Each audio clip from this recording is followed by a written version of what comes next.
আসসালামু আলাইকুম ওয়া রাহমাতুল্লাহ।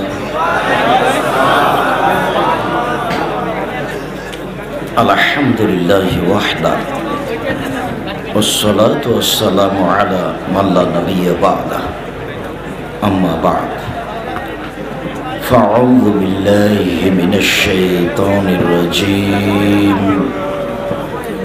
ইয়ামহাকুল্লাহু রিবা ওয়া ইরবিস সাদাকাত।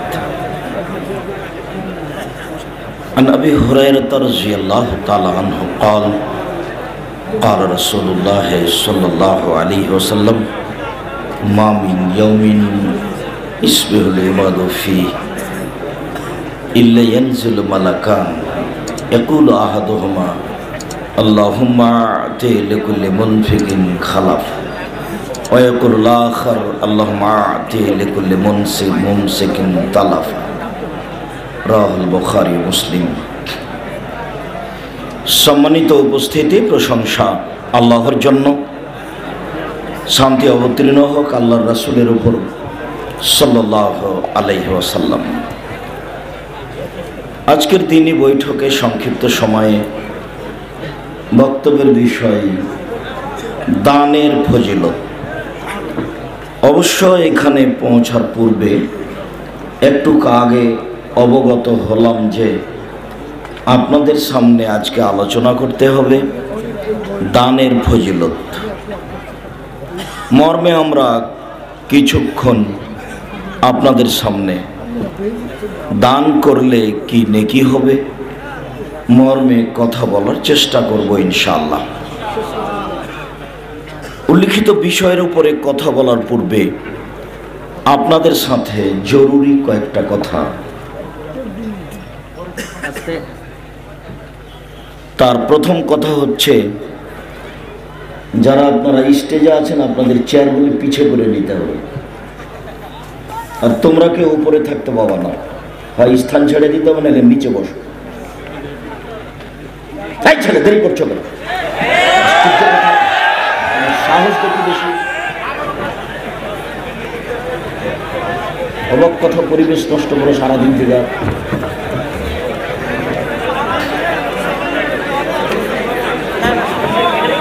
তোমরা নিজের স্থান থেকে সরে নিচে বসে তোমাদের প্রয়োজনীয় কাজগুলি করতে থাকো। যারা দিনী ভাই বোন, আমরা অনেক কষ্ট করে অনেক দূর থেকে এসেছি, এর পিছনে অনেক শ্রম আছে। বছরে একদিন এইভাবে দিন প্রচারের ব্যবস্থা করা হয়। যদিও আমি এইভাবে দিন প্রচারের ব্যবস্থাপনাকে আমার দীর্ঘ 30 বছরের জীবনে ভালো করে মেনে নিইনি। আমি যা কোরআন হাদিস বুঝি তাতে ব্যয়বহুল খরচ করে এইভাবে দিন প্রচারের এটি একটি সুন্দর পথ তা বলা যায় না। যার কারণেই আমি আপনাদের সামনে একটা বই পেশ করেছি, বক্তা ও শ্রোতার পরিচয়। আসলে কে বক্তা আর কে শ্রোতা এটা জানা দরকার। আর তাফসির মাহফিলগুলি বন্ধ করার জন্য একটা বই আছে, তাফসির কি মিথ্যা হতে পারে। আমার বিদ্যা তেমন নয়, ভাঙাচোরা বিদ্যা দিয়ে জাতির সামনে কিছু দিন ধর্মের সঠিক দিক নির্দেশনা দিতে চাই। জায়গার তুলনায় আপনাদের উপস্থিতি অনেক বেশি, এরপরেও আমি আব্দুর রাজ্জাক বিন ইউসুফ আপনাদের একজন দ্বীনী ভাই হিসেবে আমার বিনীত অনুরোধ, আপনাদের চলাচল বন্ধ করে, দোকানপাট বন্ধ করে, রাস্তাঘাটে যারা আছেন তাদের এসব কর্ম নোংরা নীতি ত্যাগ করে সামনে এসে পাশে এসে অল্প কিছুক্ষণ সময় কথা বলার শোনার চেষ্টা করুন। যদিও আব্দুল্লাহর কথা বলার পরে আমার কথা বলার মতো বাস্তব হিসাব নিকেশ কমে যায়, যার কারণে আমি মাঝে মধ্যে বলতে থাকি যে আপনারা একটু আব্দুল্লাহ, আব্দুর রহমান, আব্দুর রহিম ওদের জন্য দোয়া করবেন, ওদের উপরে যেন মানুষের হিংসার দৃষ্টি না পড়ে। আল্লাহ তাআলা হিংসুকের হিংসা থেকে আশ্রয় চাইতে বলেছে। যারা হিংসা করে, আল্লাহ তুমি তাদের হিংসা হতে আমাকে বাঁচাও। সূরা ফালাকে কথাটি এসেছে মর্মে আপনারা দোয়া করবেন, তারাকে যেন সত্য সত্য আল্লাহ দ্বীনের খাদেম হিসাবে কবুল করেন। আমি নিজের ছেলে হিসেবে বলি না, আমি জাতির সম্পদ হিসেবে বলি যে জাতি যেন তাদের কাছে উপযুক্ত খিদমত পাওয়ার জন্য, দ্বীনের সেবা পাওয়ার জন্য একটু আল্লাহ তাআলার কাছে আবেদন পেশ করে, আল্লাহ তুমি তাদের কবুল করো, তাহলে তাদের জন্য দ্বীন প্রচার করা পথ ঘাট সহজ হবে। মর্মে আপনারা আপনাদের প্রয়োজন ত্যাগ করে অল্প কিছু সময় বসে কথা শোনার চেষ্টা করুন। আমি তেমন কিছু না পারলেও কিছু না কিছু উপকার করব ইনশাআল্লাহ। আর এই রাস্তায় চলাচল করে আজকে দোকানপাটে কিছু খেয়ে নিয়ে এটা কি করবেন? এতে কি হবে? বুদ্ধি কি আসলে নির্বাচন করে কমে গেল? সারাদিন থেকে দোকানে রাস্তাতে দৌড়াদৌড়ি করছেন কেন? ছুটাছুটি করছেন কেন? কত ঘন্টায় বা হতে পারে? এত আপনাকে রাস্তায় যাওয়া লাগছে কেন? এত আজকে গল্প করা লাগছে কেন? আপনি কি অল্প সময়ের জন্য নিজেকে মানুষ মনে করতে পারেন না? সব সময় নিজেকে পশু প্রাণী মনে করলে হবে? পশু প্রাণী মনে করে করবেন কি? পশু প্রাণীর তো বিচার হবে না, আপনার তো বিচার হবে। আপনি যদি মনে করেন আব্দুর রাজ্জাক সাহেব আমি একজন পশু, সেই জন্য আমি বক্তব্য শুনি না, এই দোকান থেকে ওই দোকান, ওই দোকান থেকে ওই দোকান, চা খায় দড়িয়ে বেড়াই, এইটা যদি আপনি বলেন যে আমি পশু এই জন্য করছি, তাহলে তো আপনার বিচার হবে, গরু ছাগলের বিচার হবে না।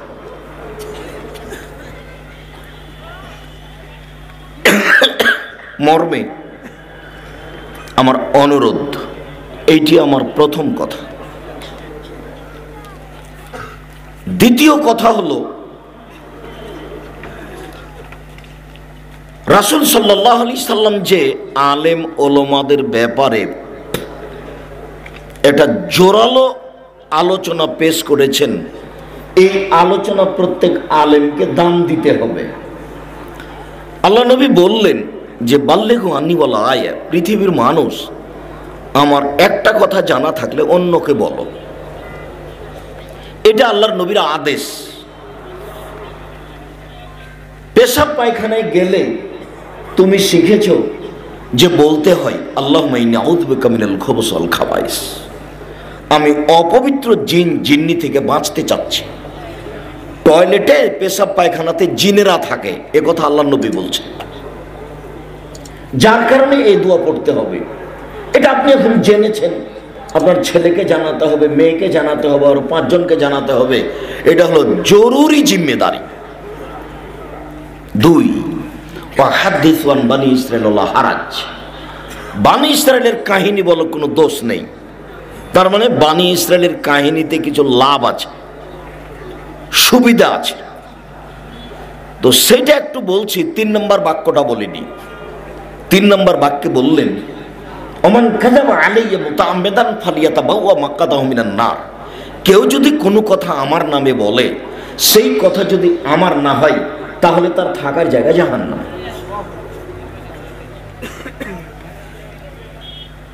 গত রাতে ছিলাম নোয়াখালী, লক্ষ্মীপুর। আজকে মাগরিবের কিছুক্ষণ পূর্ব থেকে নিয়ে এখানে আসা পর্যন্ত ছিলাম একটা গ্রামের বাড়িতে। কি নাম? গ্রামটার হলো খারেরা। তো কালকে এটা শুনেছি মুয়াজ্জিনের মুখে, আজকেও শুনলাম যে আজানের পূর্বে বলছেন, এখানেও শুনলাম যে আসসালাতু ওয়াসসালামু আলা নবী মুহাম্মদ, আসসালাতু ওয়াসসালামু আলা নবী উম্মিন। এটা 2-3 বার বাক্য বলার পরে আজান শুরু করছে।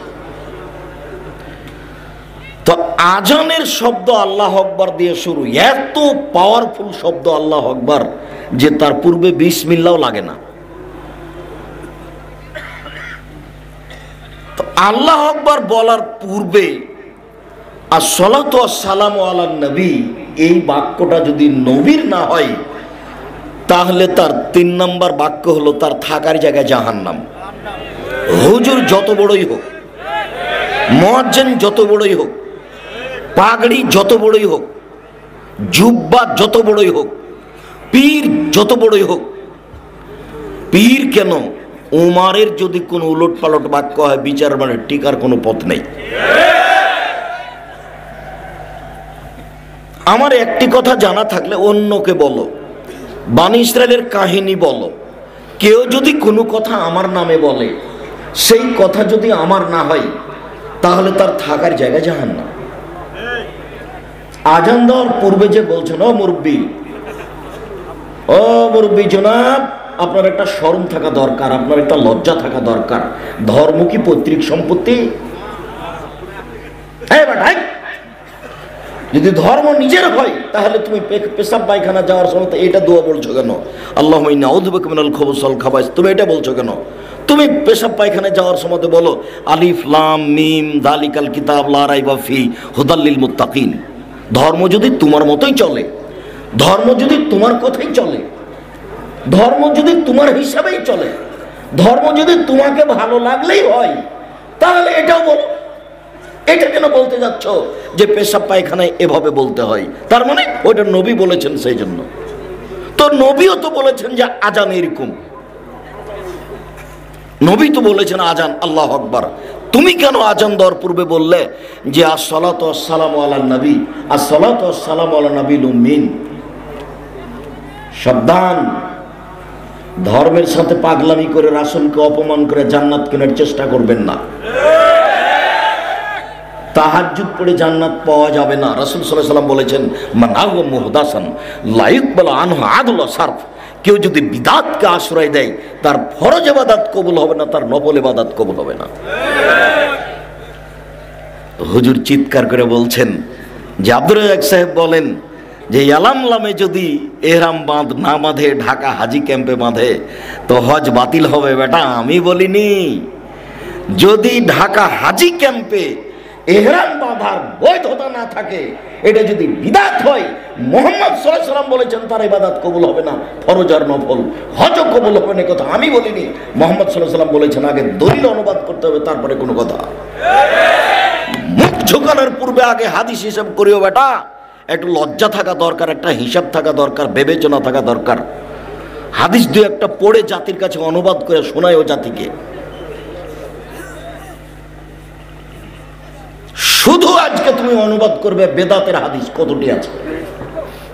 10টা পারো তো 10টা শোনাও, 20টা পারো তো 20টা শোনাও, 100টা পারো তো 100টা শোনাও। ঘুম থেকে উঠে জাতির সামনে দাঁড়িয়ে গেলেন, রংপুর, দিনাজপুর, খুলনা, তারপর 3 ঘন্টা এই বিষয়ে আলোচনা করলে আরো 2 দিন লাগবে। এটা তো হবে না। ও তো রাসূল সাল্লাল্লাহু আলাইহি ওয়াসাল্লাম বলেছেন যে কেউ যদি বিদআতকে আশ্রয় দেয়, তাহলে তার ফরজ ইবাদত কবুল হবে না, নফল ইবাদত কবুল হবে না। হাদিস বুখারী মুসলিম, বুখারী মুসলিম, আবু দাউদ, নাসাই, তিরমিজি, ইবনে মাজাহ, বাইহাকি, দারিমি, দাইলামি, দারিকুতনি, মুসলিম সাহিবা, সহিহ হিব্বান, সহিহ আওয়ানা, মুসনাদে হাকিম, মুসনাদে বাজ্জার, মুসনাদে ইয়ালা, যত হাদিস গ্রন্থ আছে সব হাদিস গ্রন্থে আছে। অতএব সম্মানিত দিনী ভাই বোন, ধর্মের কথা যারা প্রচার করেন তাদের খুব সাবধান হওয়া দরকার। মুখ দিয়ে যেটা আপনি বের করেছেন সেটা যদি নবীর না হয়, তাহলে আপনার কি হবে? আমি আপনার ব্রাহ্মণবাড়িয়া কসবার আল্লাহুম্মা সাল্লি আলা সাইয়্যিদিনা মাওলানা নাবিয়ানা মুহাম্মদ এটা বন্ধ করতে আসিনি। আমি আপনাকে বলতে এসেছি এটা যদি নবীর না হয়, তাহলে আপনার কি হবে? এইটুকু আপনাকে বলতে এসেছি। আপনি মানলেন কি আর না মানলেই কি? মানুষই তো জাহান্নামে যাবে না, গরু ছাগল যাবে? মানুষই তো জান্নাতে যাবে না, গরু ছাগল যাবে?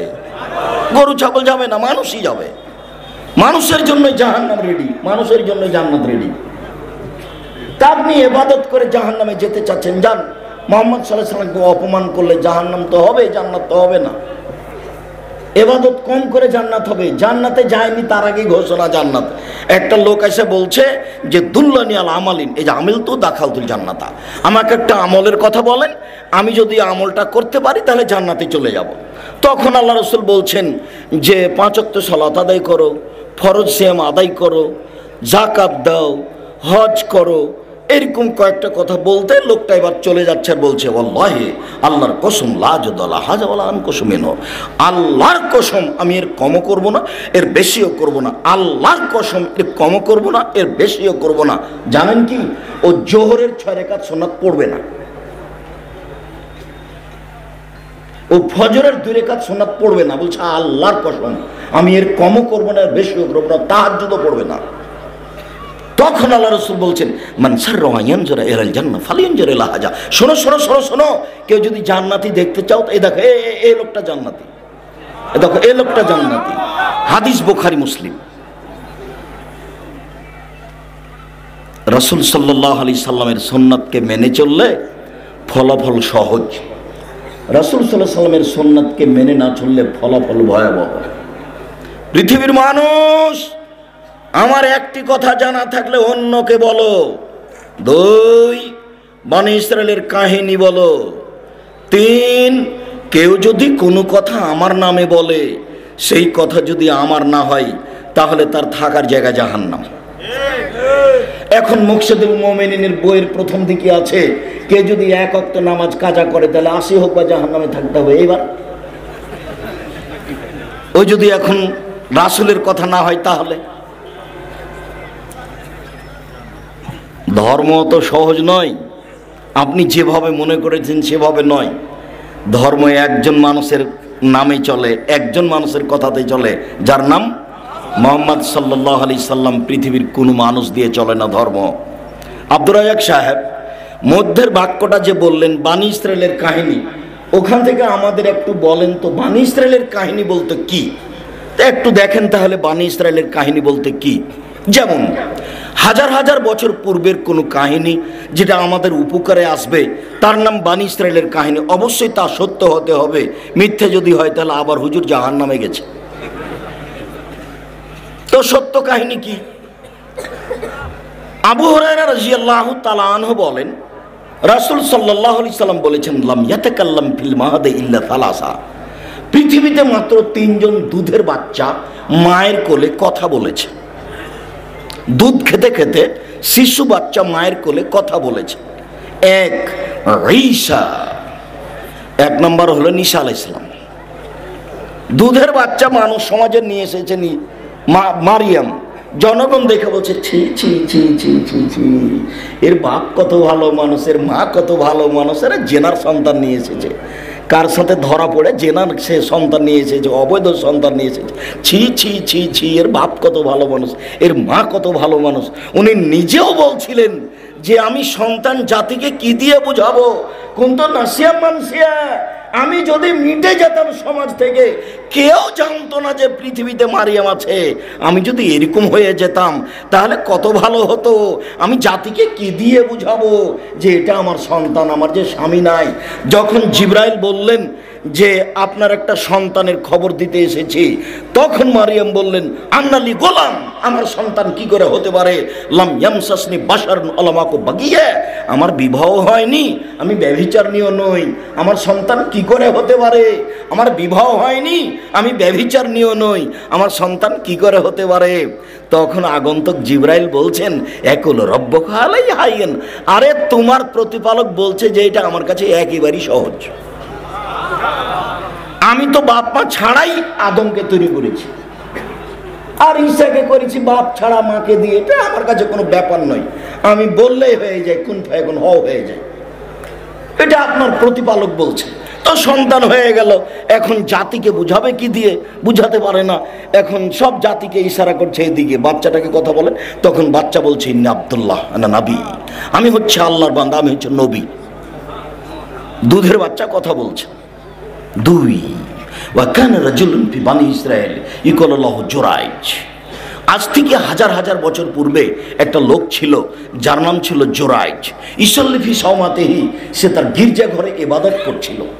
ফাজাতহু উম্মুহু, তখন তার মা চলে আসলো। ফাদাতহু, তার মা তাকে ডাকলো, জুরাইজ জুরাইজ। তার মা তাকে ডাকলো।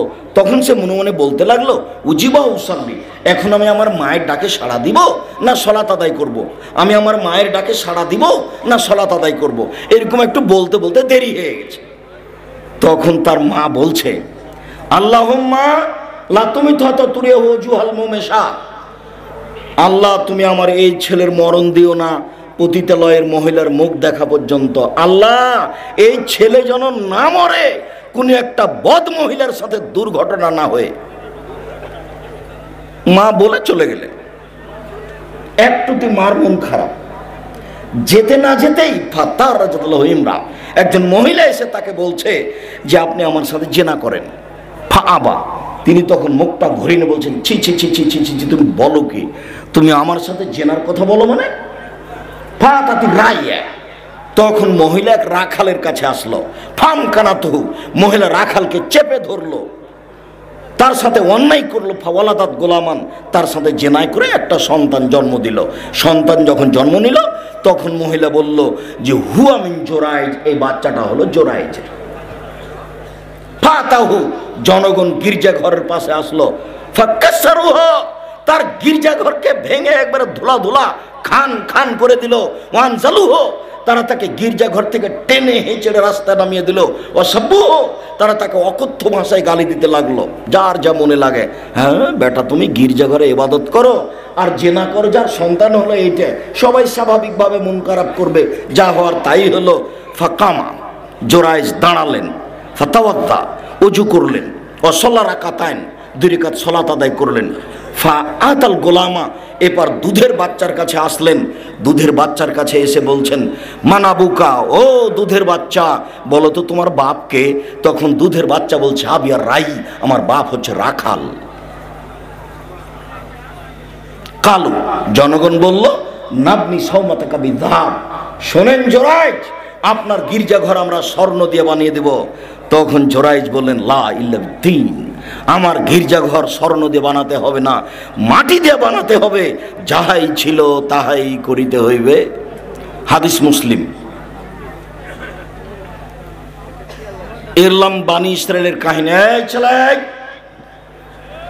একটু বাইরে দেখো তো, যারা একটু হইচই করছে তাদের একটু হইচই বন্ধ করো তো, যারা তোমরা দায়িত্ব পালন করছো।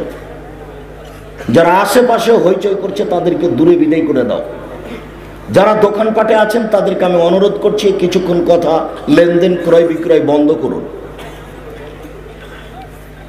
এর নাম বানি ইসরায়েলের কাহিনী। এই হাদিসে আমাদের বোঝার কি আছে? এই হাদিসে আমাদের বোঝার আছে, জীবনে কোনোদিন ছেলে মেয়ের জন্য বদদোয়া করবেন না। ছেলে মেয়ে যদি আপনাকে মারে, আপনাকে গালি দেয়, আপনার হাত পা ভেঙে দেয়, তবুও আপনি আল্লাহকে বলবেন না, আল্লাহ তুমি এই ছেলেকে ধ্বংস করো। ছেলেকে বলবেন না, তোকে ত্যায্য পুত্র করলাম, তোকে ত্যায্য পুত্র করলাম, তুই বাড়ি থেকে বের হয়ে যা, তোকে জমি দিব না, এই করবো না, সেই করবো না, কিছু বলবেন না। তাড়াহুড়া করে ওযু করে ভিতরে ঢুকে 2 রাকাত সালাত আদায় করে আল্লাহকে বলেন, আমাকে ছেলে ফিরিয়ে দাও। আমি তো এই ছেলে চাইনি, আমি অনেক কষ্ট করে ছেলে মানুষ করেছি, তুমি আমাকে ছেলেকে ফিরিয়ে দাও। কান্নাকাটি করে চোখের পানি ঝরিয়ে বলেন। একটু পরে ছেলে এসে পা ধরে ক্ষমা নিবে, দিয়ে বলবে, আব্বা আমার ভুল হয়েছে, জীবনে আপনার সাথে এই আচরণ করব না। কথা মনে হয় বুঝাতে পারলাম না। জীবনে কোনোদিন পরস্পর সবকে বলে দিবেন, ছেলে মেয়ের জন্য বদদোয়া করবেন না। 1 নম্বর শিক্ষা এখানে।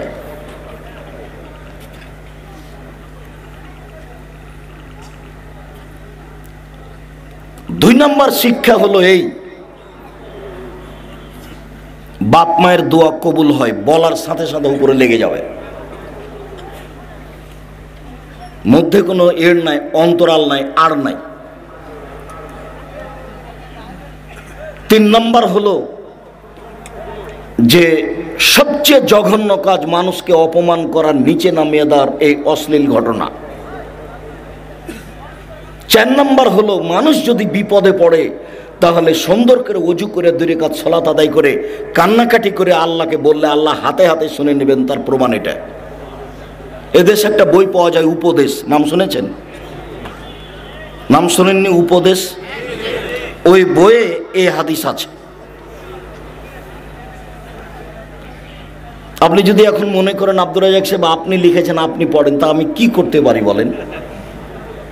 আপনার বাড়িতে বই আছে, কি করলে কি হয়?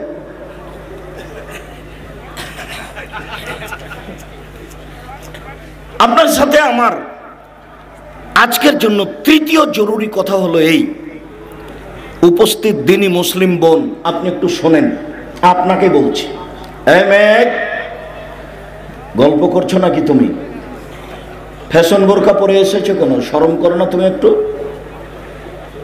তোমার বাপ তোমাকে দেখতে পায় না, তোমার পরনে ফ্যাশন বোরকা কেন? তোমার স্বামী তোমাকে দেখতে পায় না, তোমার ভাইয়েরা তোমাকে দেখতে পায় না, তোমার পরনে ফ্যাশন বোরকা কেন? এই তোমাকে বলছি, জীবনে আর কোনোদিন তুমি এই বোরকা গায়ে উঠাবো না। আজকে বাড়িতে গিয়ে জ্বালিয়ে দিও। দিনী মুসলিম বোন, আপনাকে আমি অনুরোধ করছি, আপনি পোশাক পরিবর্তন করুন। দেখুন, আপনি পোশাক পরিবর্তন করুন। এইভাবে হটকারিতা করে জান্নাত পাওয়া যাবে না। শতদিন আপনাকে বলেছি 3 শ্রেণীর মানুষ জান্নাতে যাবে না, তার মধ্যে আপনি আছেন। 3 শ্রেণীর মানুষ জান্নাতে যাবে না।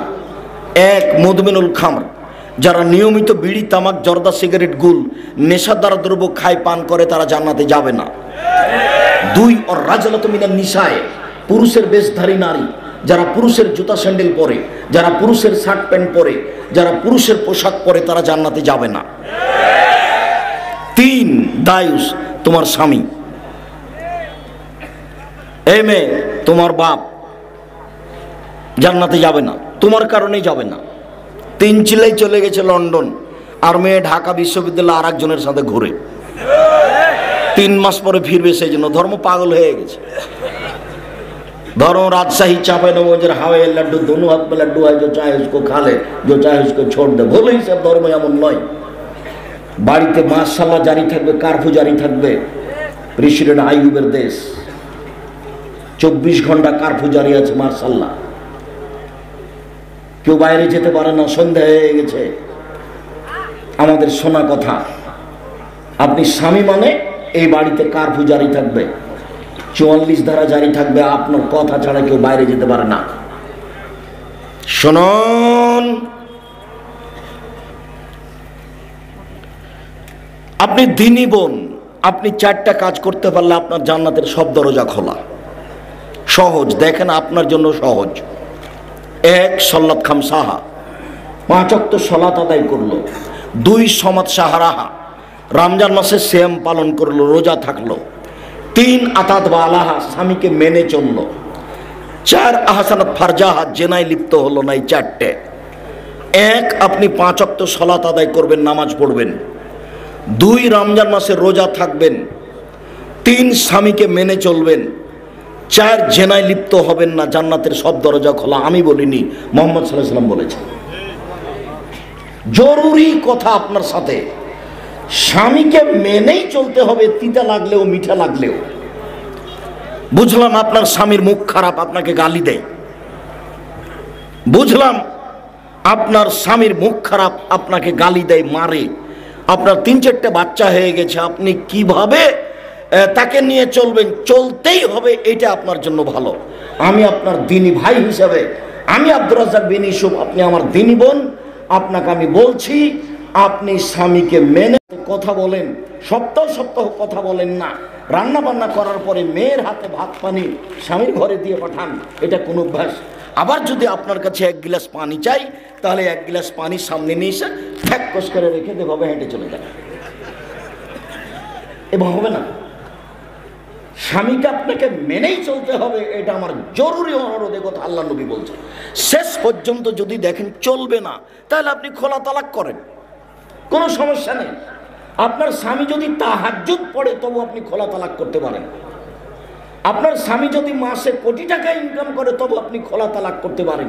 আপনি কাজীকে গিয়ে বলবেন, চেয়ারম্যান মেম্বারকে বলবেন, আমি তার সাথে ভাত খাবো না, সংসার আমার বিচ্ছিন্ন করে দেন, বাস একটা খোলা তালাক লিখে দেওয়া হবে।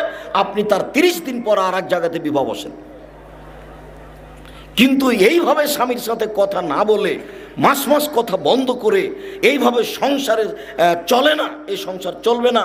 আপনি স্বামীকে মেনে চলেন, তিতা লাগলেও মিঠা লাগলেও। 4, জেনা যদি হয়েই থাকে তাহলে তোবা করেন, অতীতে যা জেনার পাপ হয়েছে সব আল্লাহ আবার নেকিতে উল্টিয়ে দিবেন। এটা উনি পারেন, তিনি সর্বশক্তিমান। আজ থেকে যদি আপনি, আমি, সারা পৃথিবীর মানুষ এই জেনার মতো অশ্লীল কাজকে বন্ধ করতে পারে, আল্লাহ তাআলা বলছেন ওয়ানাহা নাফসা আনিল হাওয়া ফাইনাল জান্নাতা হিয়াল মাওয়া।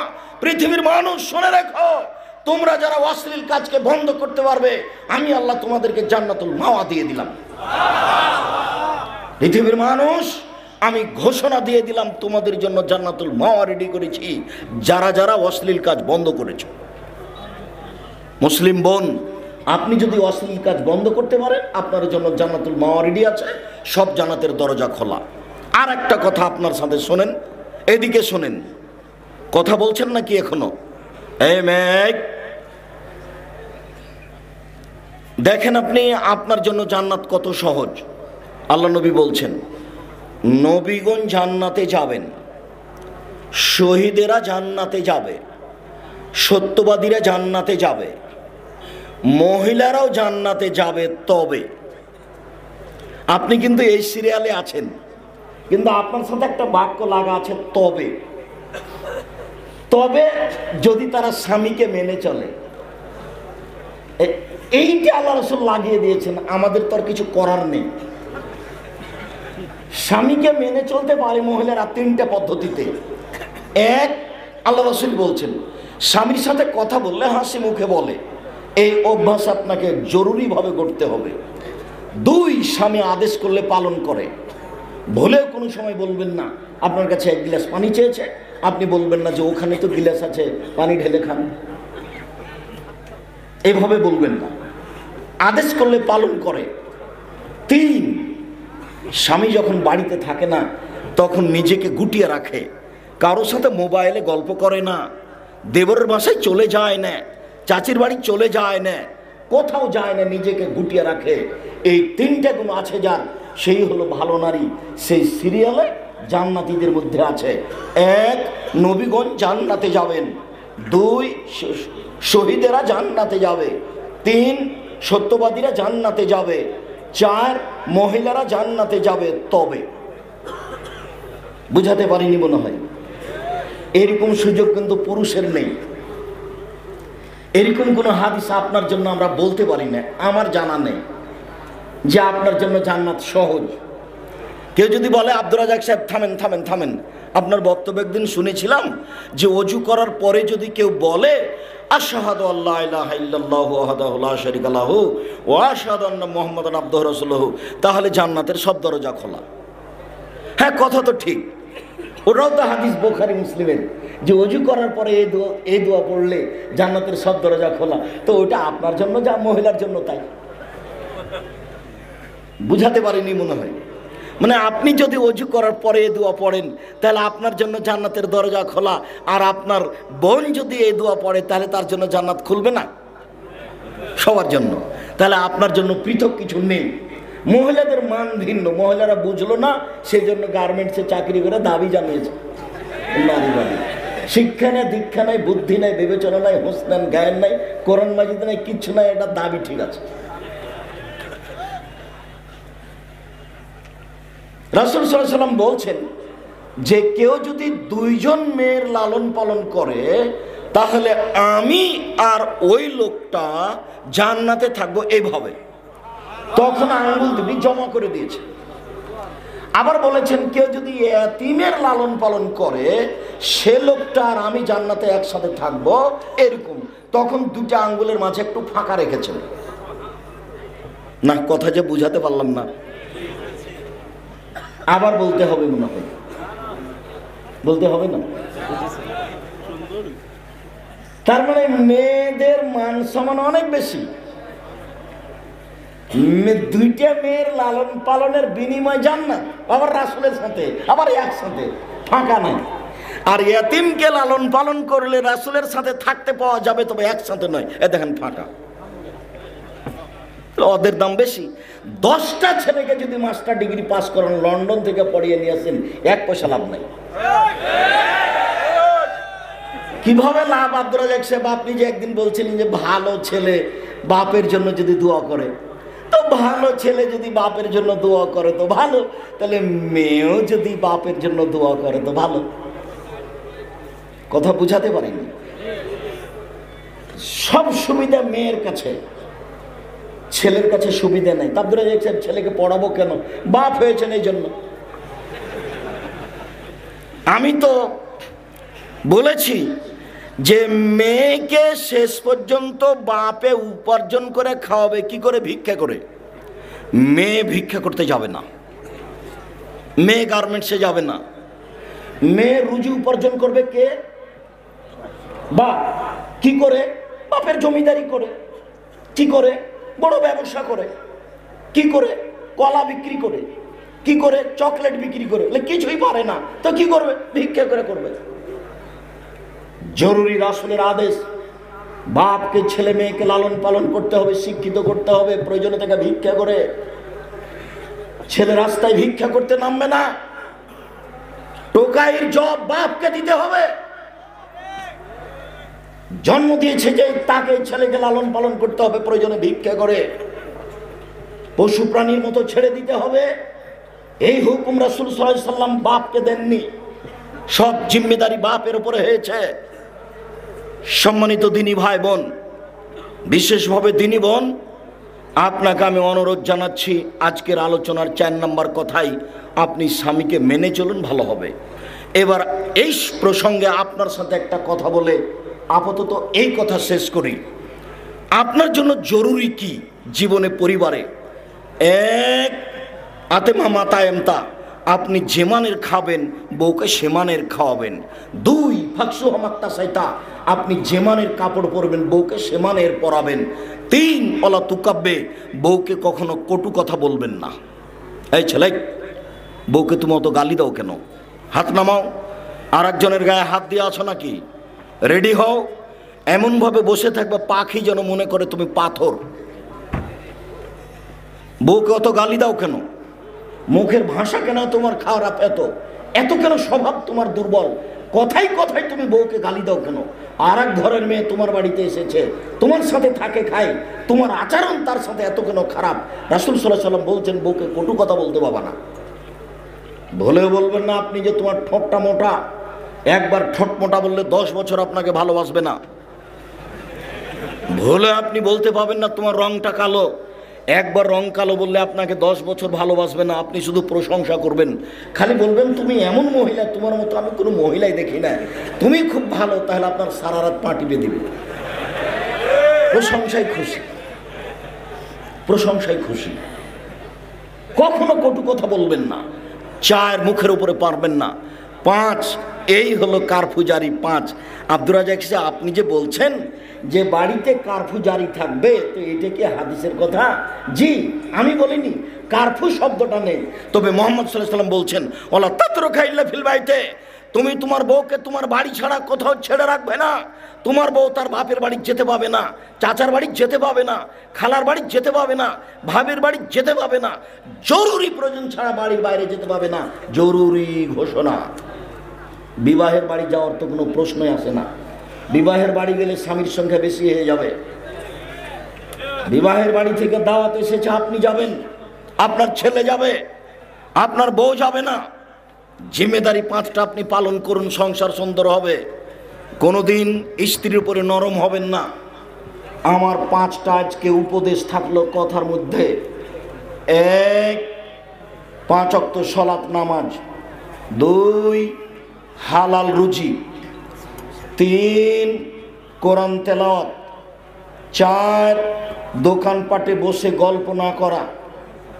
5, স্ত্রীর উপরে কঠোর হবেন, ছেলে মেয়ের উপরে কঠোর হবেন।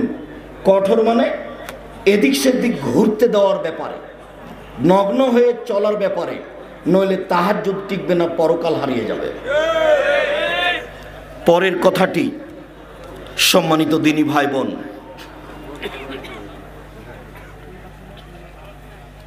ইবাদতের জগতে সবচেয়ে দামি, শক্তিশালী, পাওয়ারফুল, ক্ষমতাধর ইবাদত হলো দান। দেখেন তো আল্লাহ বলছেন, ওয়াসারিউ ইলা মাগফিরাতিম মিন রাব্বিক ওয়া জান্নাতিন আরদুহাস সামাওয়াতু ওয়াল আরদ। তোমরা দৌড়িয়ে যাও ভালো কাজে, জান্নাতের দিকে দৌড়িয়ে যাও, যেই জান্নাতের ব্যবধান হচ্ছে আকাশ জমিনের ব্যবধান। উইদ্দাত লিল মুত্তাকিন, যে জান্নাত পরহেজগার মানুষের জন্য রেডি করা হয়েছে। কে পরহেজগার? আল্লাযীনা ইউনফিকুনা ফিস সাররাই ওয়াদ দাররায়ে, সচ্ছল অবস্থায় যে দান করতে পারে, অসচ্ছল অবস্থায় যে দান করতে পারে তার জন্য প্রস্তুত। এই ছেলে, আমি লম্বা আলোচনা করব না, প্রথমেই বলেছি আপনি কিছুক্ষণ অপেক্ষা করবেন। আপনি আপনার প্রয়োজন আমাকে দেখায়েন না, আপনার প্রয়োজন আসার পূর্বে আমরা কথা শেষ করব। আপনি মনে রাখবেন, রাসূল সাল্লাল্লাহু আলাইহি সাল্লাম বলেন, প্রত্যেক দিন সকালে দুইজন ফেরেশতা আকাশ থেকে নেমে আসেন। একজন বলেন, আল্লাহুম্মা আ'তি লিকুল্লি মুনফিকিন খালাফ, আল্লাহ যে যেটুকু দিল তুমি তার সেটুকু পূর্ণ করে দাও। অপরজন বলেন, আল্লাহুম্মা আ'তি লিকুল্লি মুমসিকিন তালাফ, যে যতটুকু দিল না তুমি তার ততটুকু ধ্বংস করে দাও। হাদিস বুখারী মুসলিম। এই হাদিসের বিচার করেন তো দেখি, কি হাদিস তো বুখারী মুসলিম। আপনি যদি 10 টাকা দান করেন তাহলে ফেরেশতা বলবেন, আল্লাহ তুমি এটা পূর্ণ করে দাও। আর যদি 10 টাকা দান না করেন তাহলে আল্লাহ, ফেরেশতা বলবেন, আল্লাহ ওইটুকু তুমি ধ্বংস করে দাও। এটা কি?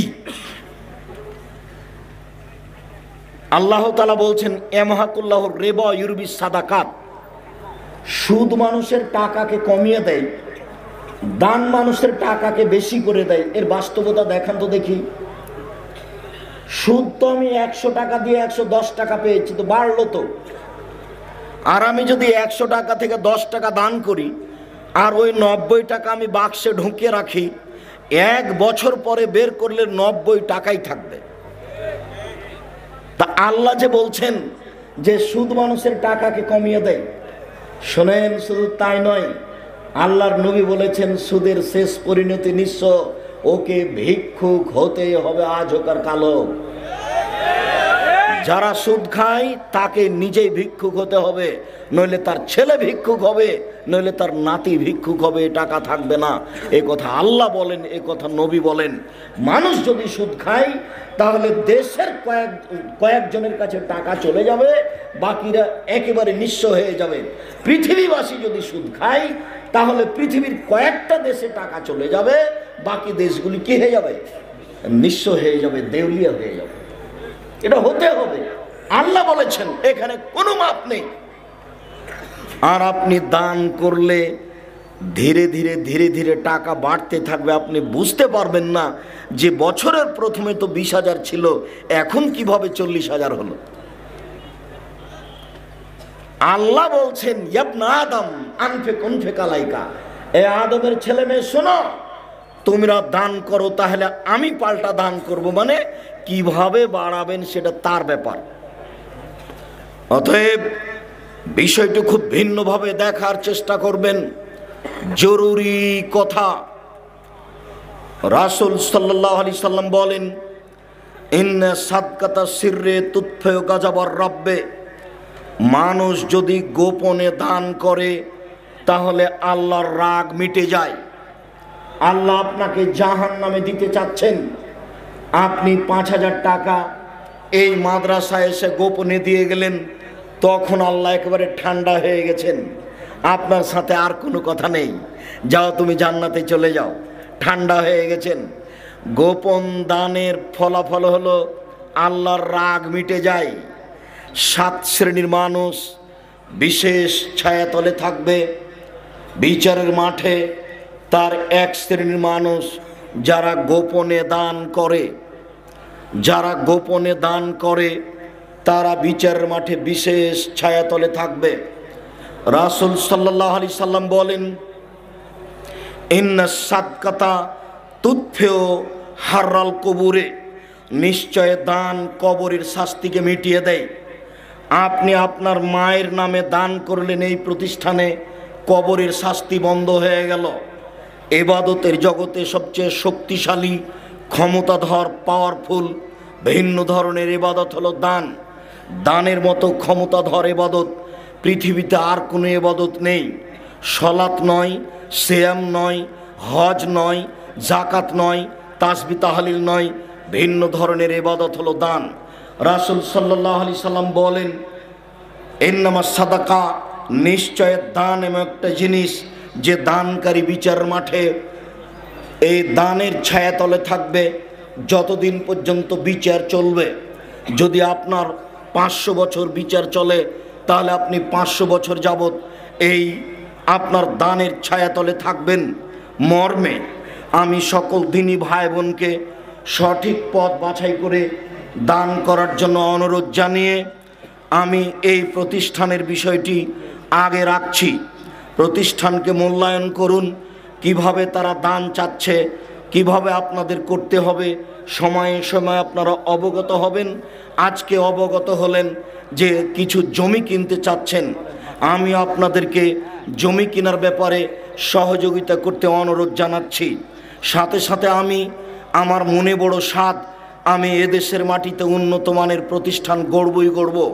সেটাই জামিয়া সালাফিয়া ডাঙ্গিপাড়া পবা রাজশাহী, সেটাই হলো জামিয়া সালাফিয়া রূপগঞ্জ নারায়ণগঞ্জ ঢাকা, সেটাই হলো জামিয়া সালাফিয়া তেঘরা বিরল দিনাজপুর, সেটাই হলো জামিয়া সালাফিয়া 6 মাইল বাবুগঞ্জ বরিশাল শহরের পাশে বিশাল ভূখণ্ড পাওয়া গেছে।